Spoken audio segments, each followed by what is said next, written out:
DElEd संयुक्त प्रवेश परीक्षा की तैयारी कर रहे जितने भी यंगस्टर्स हैं, आप तमाम यूथ्स को, आप तमाम यंगस्टर्स को मैं Ravi unique new Bharati publication online YouTube channel पे बहुत हार्दिक अभिनंदन पेश करता हूं, बहुत सारे शुभकामनाएं पेश करता हूं। जैसा कि आप लोगों को ज्ञात है, हम लोगों को इस संयुक्त प्रवेश परीक्षा की एग्जाम जो होने वाली है इस वर्ष, इसमें 25 मार्क्स का 25 मार्क्स का इंग्लिश लैंग्वेज से संबंधित प्रश्न पूछे जाते हैं। टोटल कुल मिलाकर के 150 प्रश्न पूछे जाते हैं, जिसमें 25 मार्क्स का इंग्लिश का प्रश्न पूछा जाता है, इंग्लिश लैंग्वेज से संबंधित प्रश्न पूछे जाते हैं। डियर, आज हम लोग यूनिक न्यू भारती पब्लिकेशन की ये जो मॉडल प्रैक्टिस सेट सह गाइड वाली जो पुस्तक है, इसी पुस्तक का मॉडल प्रैक्टिस सेट का तीसरा नंबर सेट का इंग्लिश पेपर का हम लोग डिस्कशन करने के लिए एक दूसरे से मुखातिब हुए हैं।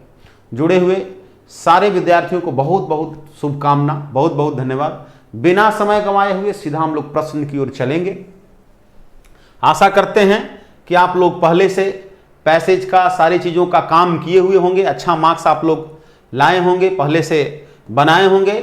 मैंने आप लोगों को बताया था मार्केट में ये पुस्तक उपलब्ध है ऑनलाइन ऑफलाइन दोनों माध्यम से, जहाँ से आप खरीद कर ज़्यादा से ज़्यादा प्रैक्टिस सेट आप बना सकते हैं, बना करके उसका आप मैच करा सकते हैं। वहाँ पे आपका रिटन एक्सप्लेनेशन है, देन आप यहाँ डिस्कशन भी ले सकते हैं। उससे हमें परफेक्शन ज़्यादा मिलेगी, हमें अपने ऊपर कमांड ज़्यादा होगा। आइए चलते हैं सीधा। करें कि someone is knocking on Amanda's door. कोई है जो अमांडा नाम की एक बच्ची है, अमांडा कोई एक इंसान है जिसके दरवाजे को खटखटा रही है, दरवाजे पे खटखटा रही है। Amanda is at home. Amanda घर पे है, but she does not answer, लेकिन वह जवाब नहीं देती है। अमांडा कहां है? अपने घर पे है, but she does not answer, लेकिन जो कोई व्यक्ति वो अमांडा की दरवाजे खटखटा रहा है उसका अमांडा जवाब नहीं देती है। क्यों? इट इज द मैन, क्योंकि यह वही व्यक्ति है हु ओन्स द हाउस, जिसका वो घर है। मतलब अमांडा जिस घर में रह रही है वो घर अमांडा की नहीं है, वो रेंटेड हाउस है, वो किराए की घर है। It is the man who owns the house, यह वही व्यक्ति है जिसका वो घर है, वेयर सी लिव्स, जहां अमांडा रहती है। His name is mister Campbell. क्या नाम है? अमांडा का मकान मालिक का, लैंडलॉर्ड का, mister Campbell. Amanda calls him the rent man. Amanda उसको क्या पुकारती है, क्या बोलती है? रेंटमैन के नाम से पुकारती है। He has come by to get the rent money. वह रेंट की मनी, किराए की रकम प्राप्त करने के लिए आया है। अमांडा ओज, जो अमांडा किराए पे रखी हुई है। Amanda does not have the money to pay him. Amanda के पास अभी पैसा चुकाने के लिए, रेंट देने के लिए पैसा नहीं है। Amanda lost her job at the auto factory. Amanda एक ऑटो फैक्ट्री में काम करती थी, जो जॉब वो अभी खो चुकी है, खो दी है 3.5 वीक्स एगो। लगभग 3.5 सप्ताह पहले, लगभग 1 महीना मान के चलिए, 3.5 वीक्स एगो, 3.5 सप्ताह पहले, लगभग 1 महीने पहले वो जॉब खो चुकी है, जॉब छूट गई है। I work there for 15 years. Amanda thinks to herself. Amanda खुद से सोच रही है कि मैंने उस फैक्ट्री में 15 साल काम किया। She is bitter, but it took them just 1 clay to take my job away. वहां की खट्टी मीठी यादें बहुत सारी है, काफी मुश्किल भरा वहां वो जॉब की, फिर भी मात्र क्षण भर में उसका जॉब छूट गया। 1 सेकेंड में मिट्टी की तरह उसकी नौकरी चली गई। Amanda has no idea when she will find another job. अब जो है अमांडा के पास कोई आइडिया नहीं है, कोई लता पता नहीं है कि अब अगला जॉब उसे कब और कहां प्राप्त होगा, यह कुछ जानकारी नहीं है। Lots of other people from her factory lost their jobs 3 weeks एगो टू। करीब 3.5 सप्ताह पहले और भी अमांडा के साथ बहुत सारे लोगों की नौकरी चली गई उस ऑटो फैक्ट्री से। जैसे अभी हम लोग को लॉकडाउन के समय बहुत सारे लोगों की जो प्राइवेट जॉब, कहीं फैक्ट्री में, कहीं कंपनीज में, कहीं कोई कॉर्पोरेट में काम करते थे, बहुत सारे लोग जो है आज अनएम्प्लॉयड हो गए, लोगों की जॉब चली गई, छूट गई। She looks for work every day. Amanda प्रत्येक दिन काम के लिए, जॉब के लिए ढूंढती है, जॉब ढूंढती है, काम के लिए इधर उधर जाती है। She looks for work at restaurant. सबसे पहले वो कहां जाती है? एक रेस्टोरेंट में काम खोजने जाती है। You have never worked at restaurant, the owner tells her. Owner जो है यहाँ पे टेल्स जो है अलग है और हर अलग है, माय डियर, मिसरीडिंग है, एक साथ सट गया है। ऑनर जो है रेस्टोरेंट की ऑनर जो है बोलता है अमांडा से कि माय डियर, आपने तो कभी रेस्टोरेंट में काम की नहीं है, आप तो इस सेक्शन के लिए, इस फील्ड के लिए बिल्कुल अज्ञात हो, अनजान हो, फिर मैं आपको जॉब यहां कैसे दे सकता हूं? This job is not for you, यहां की जॉब आपके लिए फेवरेबल नहीं है, उपयुक्त नहीं है, सूट नहीं करेगा। She looks for work at the bookstore, वह पुनः एक बुक स्टोर के पास जॉब ढूंढते जाती है, किताब की दुकान के पास जाती है। We don't have any jobs right now, अभी हम लोगों के पास कोई जॉब नहीं है। वो कौन बोलता है? तो शॉपकीपर बोलता है, बुक सेलर बोलता है। The clerk tells Amanda, clerk जो वहां बैठा हुआ है वो अमांडा से बोलता है। She looks for work at the grocery store, वह एक ग्रोसरी के दुकान पे जाती है खोजने। I will call you to let you know, मैं आपको फोन कर बताऊंगा कि जब मेरे पास जॉब होगा, वहां दुकानदार बोल देता है। द मैनेजर सेज, उस ग्रोसरी शॉप का मैनेजर बोलता है। अमांडा इज वरीड, अमांडा काफी चिंतित है, परेशान है, पैनिक्ड है। She is running out of money quickly, वह कुछ ही दिनों में बिल्कुल क्या हो जाएगी? खाली पड़ जाएगी, वह बिल्कुल कंगाल हो जाएगी, उसके पास कुछ भी पैसा नहीं रह पाएगा। There is another loud knock at the door, इतना ही में यही सोचते सोचते, इन तमाम चीजों को सोचते सोचते फिर जो है दूसरे बार जो है घंटी की नॉक होती है, नॉकिंग की आवाज आती है, दरवाजे खटखटाने की आवाज आती है। Amanda sits quickly in her kitchen, Amanda बिल्कुल चोरी छिपे तरीके से शांतिपूर्वक अपनी रसोई घर में बैठ जाती है। She hopes the rent man will go away soon, यह आशा लेकर कि रेंट मैन एक दो बार खटखटाने के बाद स्वयं आसानी से थोड़ा देर बाद वो यहां से चला जाएगा, इस आशा में वो रसोई घर में बैठ जाती है। चलिए अब इसी पे आधारित प्रश्न है बाबू, प्रश्न बिल्कुल, कहानी बिल्कुल आसान है। Why does Amanda hope the rent man will go away, Amanda क्यों सोचती है कि रेंट मैन जो है शीघ्र ही चला जाएगा? क्योंकि अमांडा के पास पैसा नहीं है, वो चाहती है कि जितना जल्द से जल्द चला जाए। सी has to pay her rent still, नहीं। She has to repay bank loans, bank का लोन देना नहीं। She has to pay hospital bills, नहीं। She has to vacate her house, नहीं। यहां पे जवाब हो जाएगा क्या? एक number, C has to pay her rent still. अभी भी उसे अपनी रेंट देनी थी, उसे अभी रेंट देनी थी, उसके पास पैसा था नहीं रेंट देने के लिए, अतः वह चाहती थी कि जितना जल्द से जल्द रेंट मैन चला जाए। नेक्स्ट देखिए, why is Amanda worried, Amanda क्यों चिंतित है? क्योंकि आज अमांडा के पास पैसा नहीं है अपना रेंट चुकाने के लिए भी। सी हैज टू बाई प्रोविजंस, नहीं। सी हैज टू पे हर फी, नहीं। She has two by books, नहीं। सी हैज नो मनी, उसके पास आज पैसा नहीं है किराए तक देने का, अतः वो क्या है? परेशान है, चिंतित है। और चूंकि लैंडलॉर्ड जो है, किराए का जो मालिक है, वो बार बार आकर के नॉक कर रहा है गेट को। Why does Amanda not get the job at the bookstore, bookstore पे अमांडा को जॉब क्यों नहीं मिलता है? चूंकि she is too old, there are no vacancy, she is overqualified, there are no vacancy. Book वाली दुकान पे कोई वैकेंसी नहीं थी, उसका क्लर्क बोला था कि मेरे यहाँ कोई वैकेंसी नहीं है, कोई सीट खाली नहीं है।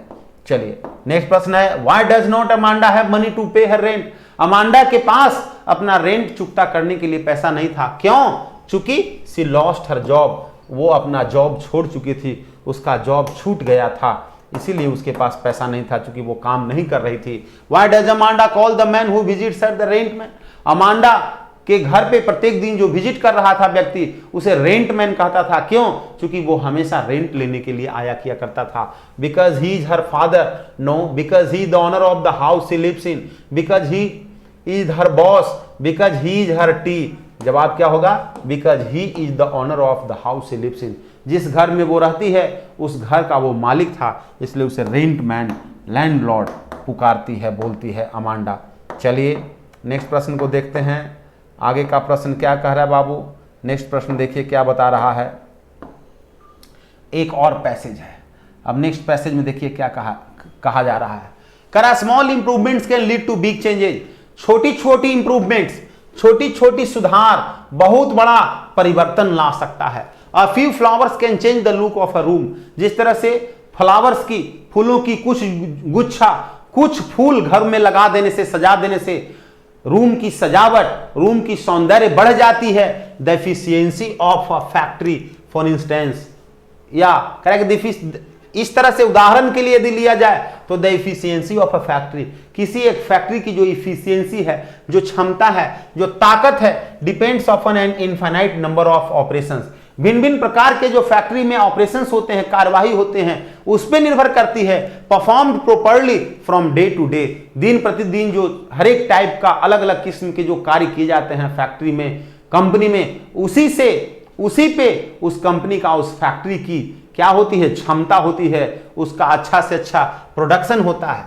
Abraham Maslow, a well known psychologist, Abraham Maslow जो एक बहुत प्रसिद्ध साइकोलॉजिस्ट हैं, मनोवैज्ञानिक हैं, मेंशन्ड विथ एडमायरेशन, काफी प्रशंसा पूर्वक उन्होंने मेंशन किया है, बताया है the case of a young man, एक नौजवान व्यक्ति पर उन्होंने जो है शोध किया है, जिससे उन्हें पता चला है a young man who spent several years in Mexico digging deep wells, जिसने बहुत साल तक मैक्सिको में एक काफी गहरा कुआं खोदा, to provide clean drinking water to the villagers, ताकि वह ग्रामीणों को, गांव में रहने वाले लोगों को शुद्ध पेयजल का व्यवस्था करा सके।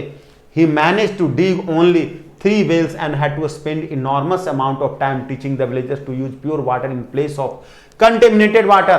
वह जो जवान व्यक्ति था वो अपना जीवन का एक बहुत बड़ा हिस्सा जो है डिगिंग वेल्स, कुआं खोदने में लगा दिया, और अपने जीवन में मात्र 3 कुआं खोद पाया, और बाकी का समय वो जो है ग्रामीणों को यह समझाने में, यह बताने में व्यतीत कर दिया कि आप लोगों को कॉन्टेमिनेटेड का मतलब होता है बाबू दूषित, प्रदूषित, खराब पानी की पीने के जगह पे आप लोग को प्योर वाटर, शुद्ध पेय पीना चाहिए, शुद्ध पानी पीना चाहिए। There might have been only 3 wells but they gave the engineer a great feeling of achievement. भले ही उस नवयुवक अपने जीवन काल में 3 ही वेल्स, 3 ही कुआं खोद पाया हो, लेकिन यह बड़े बड़े इंजीनियर के लिए एक बहुत बड़ी अचीवमेंट का सबक था, सीख था। Charles Darwin has shown that, Charles Darwin ने यह दिखाया है कि given enough time, that given any time, कि वह जो उतना पर्याप्त समय, व्यापक समय जो दिया गया वेल्स खोदने में, small and gradual causes can produce large and radical changes. Charles Darwin ने भी दिखाया, बताया कि स्मॉल, छोटा ही, परंतु ग्रेजुअल मींस अनवरत, धीरे धीरे किए गए काम, लार्ज मतलब व्यापक, एंड रेडिकल महत्वपूर्ण परिवर्तन लाने का द्योतक होता है। His last book was in fact, सब वास्तव में जो चार्ल्स डार्विन का जो सबसे अंतिम किताब आया था शोध का, वह वास्तव में ऑन अर्थवॉर्म्स, अर्थवॉर्म्स जिसको बोलते हैं केचुआ, किसान का मित्र, केचुआ पे आया था। He was pre occupied with the theme of 40 years, उन्होंने 40 साल की अपनी एक्सपीरियंस और थीम से बिल्कुल जो ऐसे ज्ञात थे। ही हैड सोन दैट, उन्होंने यह बताया था कि on every acre of the chalk hills near down England, England के जो जमीन वाला पहाड़ी क्षेत्र के नीचे का जो इलाका था, उसमें चॉक हिल्स एरिया, उसमें प्रत्येक एकड़ में worms brought of 18 tons of earth annually, लगभग 80 टन प्रत्येक साल मिट्टी क्या करते हैं, नया मिट्टी जो है सो लाते हैं। What a stupendous achievements for the small and insignificant earthworm, और उन्होंने आश्चर्य जताया था कि इतना मूर्ख, इतना छोटा एक क्रिएचर के द्वारा, एक जानवर के द्वारा, एक जीव के द्वारा इतना बड़ा काम कैसे किया गया, कैसे होता है। तो even the dullest of main is million times more creative, और उन्होंने इसी शोध के आधार पर बताया था कि यदि एक अर्थवॉर्म्स, एक तुच्छ और एक छोटा अर्थवॉर्म्स इतना बड़ा अचीवमेंट हासिल कर सकता है, तो यहां तक कि एक डलेस्ट से डलेस्ट, मूर्ख से मूर्ख व्यक्ति उससे ज्यादा मिलियंस गुना, लाखों गुना क्रिएटिव काम और प्रोडक्टिव काम, सफल काम कर सकता है देन द अर्थवॉर्म, अर्थवॉर्म के तुलना में। उन्होंने तुलना करके मानव को दिखाया है। If men were to work in unison, यदि पुरुष, यदि इंसान यूनिजन में, यूनिटी में, एकता में बंद करके काम करना शुरू कर दे, लाइक द अर्थवॉर्म्स, किसके तरह, अर्थवॉर्म्स के तरह, there would be paradise on earth in the not too distance future, आगे आने वाले निकट समय में, बहुत देर की समय में नहीं, बहुत निकट समय में इस पृथ्वी पर पैराडाइज, स्वर्ग स्थापित करने में इंसान को ज्यादा समय नहीं लगेगा। चलिए दूसरे पैराग्राफ का क्या क्वेश्चन है, what can bring about a change in the appearance of A room, room की जो अपीयरेंस है, कमरा जो है, कमरा की दृष्टि में कौन सा चीज है जो कमरा को सुशोभित कर देता है, कमरा को सुंदर बना देता है। तो सम चेयर्स नहीं, डिगिंग वेल्स नहीं, a bunch of flowers, bunch of flowers की बात नहीं किया था, बोला था अ फ्यू फ्लावर्स। देखिए a few flowers can change the look of a room, तो कमरा की लुक, मात्र कुछ फूल ही कमरा की लुक को बदल देते हैं। तो जवाब यहां 1 नंबर चला जाएगा डियर। अगले प्रश्न की ओर चलेंगे। What gave the engineer a great feeling of achievement, कौन सी बात थी, कौन सा चीज था जो इंजीनियर को अचीवमेंट की एक अच्छा फीलिंग देने के लिए काफी था। तो being able to provide villagers clean water, villagers को, ग्रामीणों को क्लीन वाटर, क्लीन मीन्स अच्छा शुद्ध पेयजल देना। Being able to dig wells, wells को डिग करना। सप्लाइंग वाटर टू विलेजर्स की टॉकिंग टू विलेजर, टॉकिंग नहीं होगा, सप्लाइंग होगा। कि being able to dig wells, wells कुआं खोदने में सफल होना, सक्षम होना, यह जो है सो काफी अचीवमेंट्स का एक बहुत बड़ा द्योतक था। बी नंबर आपका जवाब चला जाएगा बाबू। नेक्स्ट प्रश्न देखिए, 3 नंबर का प्रश्न जो है 108 नंबर पे जो आ रहा है, दूसरे पैराग्राफ का तीसरा नंबर प्रश्न कह रहा है which of the following statement is true, निम्नलिखित में से कौन सा स्टेटमेंट है जो ट्रू है। Man is not as creative and original as earthworms, man जो है अर्थवॉर्म्स के जैसा क्रिएटिव और ओरिजिनल नहीं है अर्थवॉर्म से तो ज्यादा बताया गया है इसको, इसलिए ये नहीं होगा। Earthworms are intelligent and hard working, नहीं। Every human being is more creative, जितना भी ह्यूमन बीइंग है वो ज्यादा क्रिएटिव है और ज्यादा प्रोडक्टिव है अर्थवॉर्म की तुलना में, यह भी बात नहीं कहा गया है। बोला गया है कि one man can do what millions of earthworms together can achieve, millions earthworms मिलकर के जितना काम कर सकते हैं उतना एक व्यक्ति अकेला कर सकता है यदि वो चाह जाए, यदि उसके पास इच्छा शक्ति हो, यदि मिल करके काम करे। तो जवाब आपका क्या होगा, डी नंबर हो जाएगा माय डियर। नेक्स्ट प्रश्न की ओर चलेंगे। नेक्स्ट प्रश्न क्या है, what does the author want to convey, author जो है इस पैसेज का, इस पैराग्राफ का जो लेखक है वो हम लोग को क्या सूचना देना चाहता है, क्या मैसेज देना चाहता है। If only men were to work unitedly a lot of things could be achieved, people should learn to drink clean water, big improvements can bring great changes, कि men should work like earthworm, तो यही होगा। Big improvements नहीं होगा, सी number नहीं होगा बाबू, big improvements नहीं होगा। जवाब आपका 1 नंबर होगा कि यदि व्यक्ति चाह जाए, यूनाइटेडली एकत्र होकर के व्यक्ति, इंसान यदि काम करना शुरू करे तो बड़े से बड़े कामों को कर सकता है। नेक्स्ट प्रश्न को देखिए, what can lead to big changes, बड़े परिवर्तन करने के लिए क्या चीज की जरूरत है, बिग इंप्रूवमेंट, बड़ी सुधार की नहीं, बिग अल्टरेशन नहीं, स्मॉल इंप्रूवमेंट्स, स्मॉल अल्टरेशन नहीं, स्मॉल इंप्रूवमेंट, छोटी सुधार, छोटी छोटी चीजों में यदि हम लोग सुधार करना शुरू कर देंगे तो बड़ा बड़ा परिवर्तन स्वयं होना शुरू हो जाएगा। जवाब हम लोग का क्या हो जाएगा बाबू, डी नंबर हो जाएगा। जवाब डी नंबर हो जाएगा। चलिए नेक्स्ट प्रश्न देखिए क्या कह रहा है, एरर्स का प्रश्न है। यहां से सेंटेंस शुरू होकर के सेंटेंस यहां लास्ट कर रहा है। अब हमें देखना है कि इस वाक्य को 4 भाग में बांटा गया है, कहां पे गलत है। I was taken by surprise, मैं आश्चर्यचकित था। When I came face to face, जब मैं आमने सामने हो गया। विथ माई स्कूल फ्रेंड, अपने विद्यालय के दोस्तों के सामने जब मैं आ गया। देखिए इस वाक्य में कोई एरर्स नहीं है, कहीं कोई गलती नहीं है। जब कोई गलती नहीं होता है बाबू तो जवाब हमारा हो जाता है नो एरर। नो एरर कहां है, डी में है, तो डी ऑप्शन कहां है, डी नंबर विकल्प में डी है बाबू। जवाब हो जाएगा हमारा डी नंबर 4 नंबर। तो इस तरह से अभी तक आप लोगों को समझ में आई होगी। आशा करते हैं जितने भी विद्यार्थी हैं जिन्हें समझ में आ रही है, जिन्हें वीडियो से कुछ लाभ मिल रहा है, वो जो है हमारे चैनल्स को जरूर सब्सक्राइब करेंगे। यदि आप सब्सक्राइब नहीं किए होंगे तो वीडियोस को लाइक करना नहीं भूलेंगे डियर, अपने दोस्तों तक वीडियोस को शेयर करना नहीं भूलेंगे।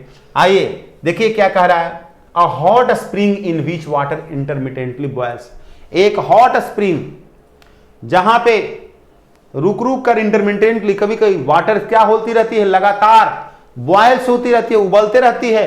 Pushing a tall column of water, और पर्याप्त मात्रा में पानी वहां से निकलते रहता है। And steam into the air, और उसकी स्टीम हवा में जाते रहती है। उसको बोलते हैं कुंड, झरना, गर्म झरना, गेसर। स्माइट, ब्रीव और पीटेड नहीं होगा, गेसर, कुंड, गर्म पानी का कुंड, झरना। अब देखिए select the word with the correct spelling, सही स्पेलिंग वाला वर्ड को चुनना है। देखिए सिलेबस, SYLLABUS होता है, डबल एल होता है, अर्थात ये हमारा ऑप्शन कैंसिल हो गया। इनक्रोच, ENCROACH, कोलेस, एधेसन, ADHESION होता है टी के जगह पे। COALES के जगह पे सी होगा, COALESCE होगा। और ENCROACH, इनक्रोच का मतलब होता है अतिक्रमण करना, यह वर्ड का मीनिंग हमारा सही है। जवाब हो जाएगा क्या चीज बाबू? B number. बी नंबर हम लोगों का सही ऑप्शन हो जाएगा। नेक्स्ट कह रहा है select the word with the correct spelling. सही स्पेलिंग वाले पुनः वर्ड को चुनना है। सार्जेंस, सर्जन का स्पेलिंग है डिपिक्टेड, DEPICTED, डिपिक्टेड का स्पेलिंग सही है PARLANCE होता है, डबल ई नहीं होगा। डिवोर्स में CE होगा बाबू, AC नहीं होगा। सर्जन ACRGEONS होगा, E नहीं होगा। यहाँ पे A को हटाना होगा, E होगा, अर्थात यह भी ऑप्शन हमारा गलत हो जाएगा। बी ऑप्शन गलत हो गया। जवाब आपका क्या हो गया? सी नंबर ऑप्शन हो गया डिपिक्टेड। डिपिक्ट का मतलब होता है चित्रण करना, चित्रित करना, किसी चीजों को स्पष्ट दिखाना, समझाना। ग्रिगेरियस, माय डियर, ग्रिगेरियस का मतलब क्या होता है? ग्रिगेरियस का मतलब होता है सामाजिक, सामूहिक, दोस्ताना, सौहार्द व्यवहार वाला, अच्छा विचार व्यवहार वाला। इंट्रोवर्ट, अंतर्मुखी, अंदर मन में रखने वाला। पेंसिव, कष्टदायी। मेलॉन्कली, यह भी नहीं होगा। एफेबल, एफेबल का मतलब होता है बाबू सौहार्द, सटीक, अच्छा, तो जवाब हो जाएगा एफेबल। एफेबल का मतलब होता है दोस्ताना, सौहार्द। सॉफ्ट माइंडेड, ग्रिगेरियस का मतलब भी होता है दोस्ताना, सौहार्द, soft minded. Select the antonym of the given word. Antonym का मतलब होता है अपोजिट वर्ड, उल्टा वर्ड। सेवेज, सेवेज का मतलब क्या होता है? जंगली। सेवेज का मतलब क्या होता है डियर? जंगली। जंगली मतलब क्या हो गया? असभ्य। असभ्य का उल्टा क्या हो जाएगा? तो सभ्य, सिविलाइज्ड। असभ्य का उल्टा हो जाएगा सभ्य, सिविलाइज्ड। रस्टिक का मतलब होता है गंवार या देहाती, ये ऑप्शन नहीं होगा। ट्रिबल का मतलब क्या होता है? जनजाति, ये नहीं होगा। स्टर्न का मतलब होता है सख्त, तो यह भी जवाब नहीं होगा। इसलिए हमारा जवाब क्या हो गया? सिविलाइज्ड, सभ्य। देखिए एवरलास्टिंग, एवरलास्टिंग का मतलब होता है टिकाऊ, बहुत दिन तक रहने वाला, अनवरत रहने वाला। इसके लिए क्या जवाब होगा? हमें चाहिए सिनोनिम, सिनोनिम चाहिए, समानार्थक शब्द चाहिए। तो इक्वल, इक्वल का मतलब होता है समान, नहीं होगा। स्पेशल मीन्स खास, नहीं होगा। एसेंशियल मीन्स जरूरी, नहीं होगा। इटर्नल, इटर्नल का मतलब होता है शाश्वत, जो बहुत दिनों तक रहे, चिरस्थायी रहे, चिरकालिक रहे, उसी को बोलते हैं इटर्नल। और एवरलास्टिंग दोनों एक ही चीज है। एवरलास्टिंग और इटर्नल का मतलब होता है शाश्वत, जो बहुत दिनों तक रहे, चिरस्थायी रहे, चिरकाल तक, मतलब बहुत दिनों तक अस्थायी बना रहे। कंपलसरी मीन्स जरूरी। कंपलसरी मीन्स क्या होता है बाबू? जरूरी। अति आवश्यक, अब इसका उल्टा एंटोनिम वर्ड चाहिए, उल्टा शब्द चाहिए। तो इंपॉर्टेंट मीन्स महत्वपूर्ण, नहीं होगा। एसेंशियल मीन्स महत्वपूर्ण, जरूरी, नहीं होगा। चॉइस मीन्स जरूरी, महत्वपूर्ण, नहीं होगा। ऑप्शनल का मतलब होता है वैकल्पिक, विकल्प के तौर पे, कोई जरूरी नहीं है, परमावश्यक नहीं है, अत्यावश्यक नहीं है, हाँ विकल्प के रूप में देखा जा सकता है।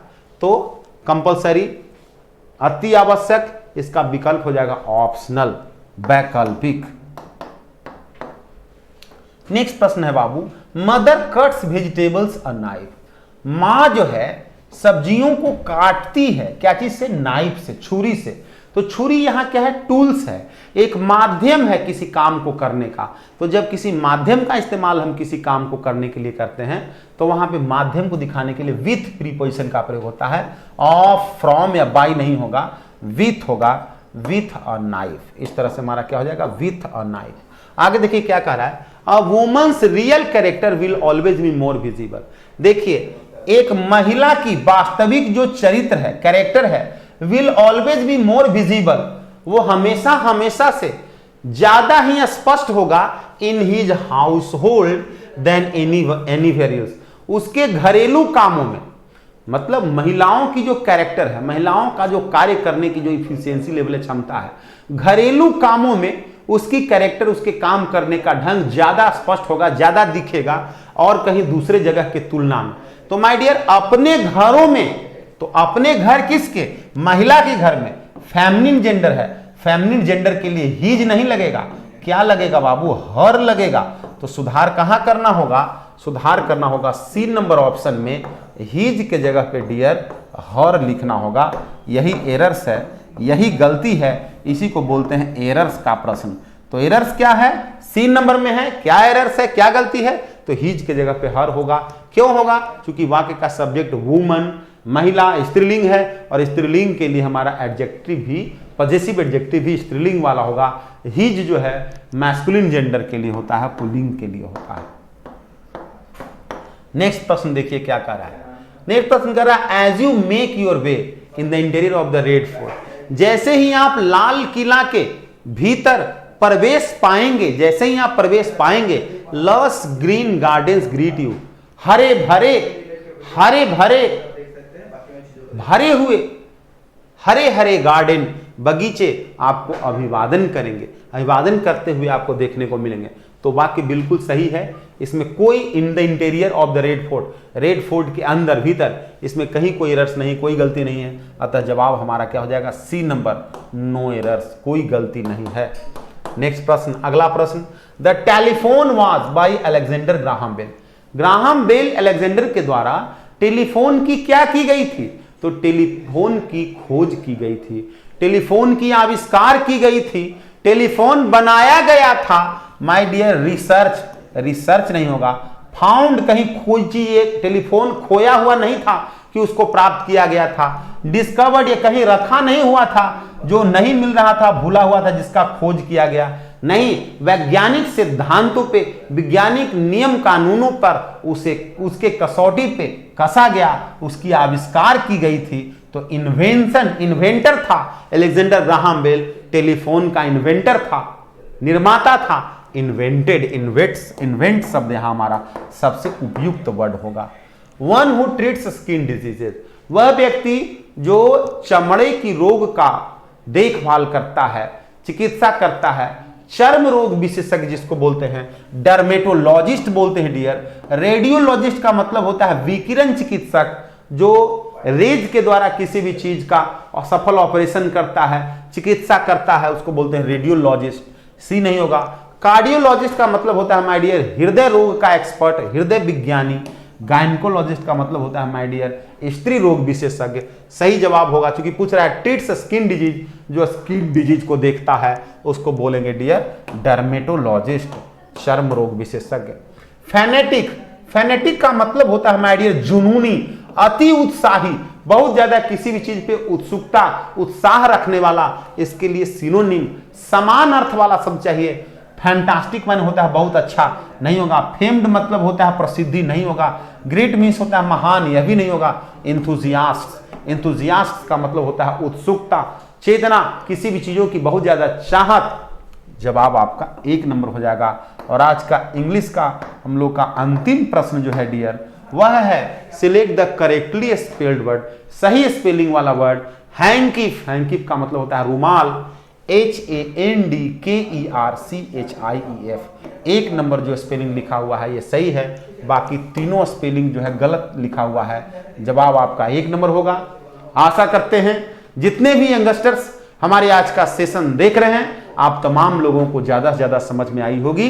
वीडियोस यदि पसंद आई होगी तो आप लोग लाइक जरूर करेंगे, कमेंट के माध्यम से आप लोग अपनी विचार रखेंगे। और यदि अभी तक आप हमारे चैनल को सब्सक्राइब नहीं किए हैं तो चैनल को सब्सक्राइब करना नहीं भूलेंगे डियर। आप लोगों से गुजारिश होगी, पुस्तक को खरीदिए मार्केट से ज्यादा उनके प्रश्नों को बनाइए, उसके बाद डिस्कशन लीजिए, जिससे हम लोगों को काम करने में ज्यादा आसानी होगी, सहूलियत होगी, परफेक्शन ज्यादा होगा। एग्जाम्स में हम लोग ज्यादा से ज्यादा काम करके आएंगे। जुड़े हुए सारे साथियों को बहुत बहुत शुभकामनाएं, बहुत बहुत धन्यवाद। मिलते हैं अगले दिवस में। शुक्रिया।